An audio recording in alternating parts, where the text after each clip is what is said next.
Alright, Go. I'm gonna start the paragraph over if you don't mind. Once again, it's only like 2 sentences. Okay, go. The children chased me into town. They were just kids, but I was spooked as hell. The masks, the noises, they didn't even stop when I hit them. I caught sight of Cappy's truck, but I didn't see him. The children were gaining on me as I tripped and fell. Again, I was surrounded by those violent brats. I tried to get up, but there were too many kids on me, and my cries for help brought no assistance. Take off those goddamn masks, I hollered, attempting to pull one off. It was tied on tight. The barking turned into laughing, and I feared there might be other adults watching, mocking me instead of shooing away their insane offspring.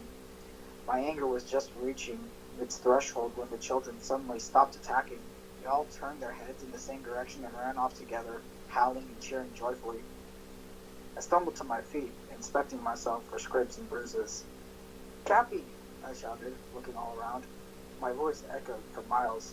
The children were out of sight, so I ran back towards the truck, hoping to find him still searching the garage.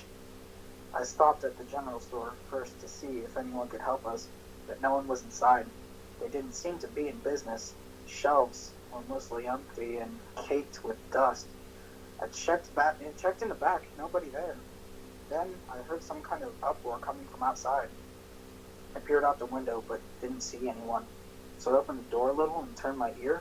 I was sure something was going on with those kids. The only noise in the whole town was coming from that one direction. Part of me knew I should go back to the garage, but I wanted to see if the children were being scolded for their behavior. I followed the echoes until I clearly heard a guttural, anguished scream. The screaming continued as I banged on the nearest front door. Hey, is anybody home? Please? I jiggled the knob aggressively. Locked. There was another house about 30 yards away, so I banged on the door there as well. Still no one home. Or they just weren't answering. I circled the house, pounding on the windows, but it was no use. I had to make a decision. What would a hero do? I asked myself, and hurried towards uncertainty. The commotion was coming from a farmhouse at the bottom of the hill near the orchard. I ran so fast I nearly fell head over heels, though I hesitated when I got to the house. The door was wide open and there were dog masks on the ground. I needed to know what was happening, but wasn't prepared to find out. I thought about yelling for help again or for Tabby, but I couldn't make a sound anyhow. When the screaming died down a little, I crept up on the porch steps and peeked in, but didn't see anyone inside. My hands littered the floor. God help me, I couldn't just leave. Where would I have gone without a vehicle? It's not like I could have hot-wired Cappy's truck. I had to go in. My footsteps made the floors creak, but I knew they wouldn't drown out the ruckus. A trail of masks led me closer to the disgusting sounds and rude, dilapidated house into an open door leading down into the basement. A stench beyond foul almost knocked me over. Listening closely, I tried to identify what was happening. It was those kids for sure. Growling, barking, whimpering, slobbering. And now, then a girly, desperate moan of agony would come through. I didn't want to go down there, but I had to see it with my own eyes. Crouching a bit, I crept from one wet, sticky step to another. A single light bulb illuminated most of the room, but didn't quite reach the stairs, so I knew I'd be hidden in the darkness. The floor was covered in muck that sloshed around as a few of the children scampered through it, tossing handfuls of it at each other. Most were gathered in the center underneath the light. It seemed like they were eating something, or feeding, rather. I watched in absolute disgust as the children tore at the meat, blood dripping down their chins and squirting on their faces, and, oh God, their faces. How can you have such an underbite and an overbite at the same time? The turned up noses and far apart eyes, it was hideous. Beyond that, they all had various facial deformities, of which I'm not equipped to describe. The laughter was almost more horrifying than anything because it meant they were having fun. I say this because I knew what they were eating. I just knew. I couldn't see what was left of his face, and his clothes were ripped to shreds. But I knew they were eating Cappy. I covered my mouth and tried not to scream or retch. Gagged a few times, but I didn't draw attention. My body tensed up so bad I could hardly move, but I willed it to inch backwards up the stairs. Through the kitchen and front room, I prayed to God those kids wouldn't follow. I assumed I was free once I reached the door, but the most gruesome fellow was standing there at the bottom of the porch steps. He wore a ghastly beard and a toothless, shit-eating grin. His frame was massive, and I could smell him from 9 yards away. At first, we just glared at each other. I swear he had a wooden eye. I expected him to lunge at me.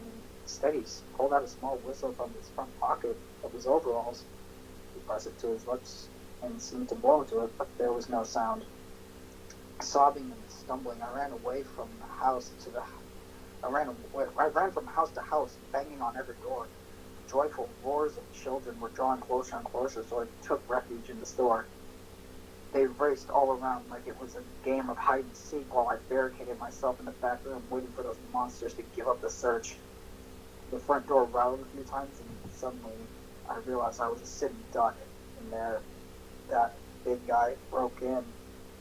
I still don't know why he never came after me. Eventually the voices and footsteps faded away, and the town fell silent once more.